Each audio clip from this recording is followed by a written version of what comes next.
নমস্কাৰ, মই ইফাজুৰ কনিষ্ঠ অভিযন্তা। আজি মই আলোচনা কৰিবলৈ গৈ আছোঁ ASC ব্লকৰ ওপৰত। ASC ব্লক মানে হৈছে অটোক্লেভ এৰিয়েটেড কনক্ৰিট ব্লক। ইয়াৰ ষ্টেণ্ডাৰ্ড চাইজটো হৈছে, ইয়াৰ লেন্থটো হৈছে 24 ইঞ্চি আৰু হাইটটো হৈছে 8 ইঞ্চি আৰু যিটো ব্ৰেথ আছে আমাৰ ব্ৰেথটো 4 ইঞ্চি। মানে কিছুমানৰ বেছিও থাকে, কিছুমানৰ কমো থাকে, মানে 5 ইঞ্চিও থাকে, 4 ইঞ্চিও থাকে, 3 ইঞ্চিও থাকে। আপোনাৰ নিজৰ পচন্দ অনুসৰি ইউজ কৰিব পাৰে। এই ASC ব্লকটো সাধাৰণতে আমাৰ যিবোৰ ফ্ৰেম ষ্ট্ৰাকচাৰ থাকে সেইবোৰত মানে ব্যৱহাৰ কৰা হয়। এই ASC ব্লকটো ইনভেনশ্যন হৈছিল ছুইডেন দেশৰ ৰয়েল টেকন'লজি নামৰ এটা ইনষ্টিটিউটত। এতিয়া আহিছোঁ আমাৰ ইয়াৰ এডভান্টেজসমূহৰ ওপৰত।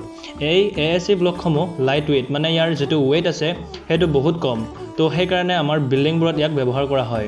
মানে বিল্ডিঙৰ যিটো ৰেইনফৰ্চমেণ্ট কষ্ট থাকে সেইটো 20-25% মানে কষ্টটো কমি যায়। তাৰপিছত আহে আমাৰ কিছুমান বিল্ডিঙৰ ছইল বিয়াৰিং কেপাচিটি যদি কম থাকে তেনেহ'লে আমি ASC ব্লকটো ব্যৱহাৰ কৰিব পাৰোঁ।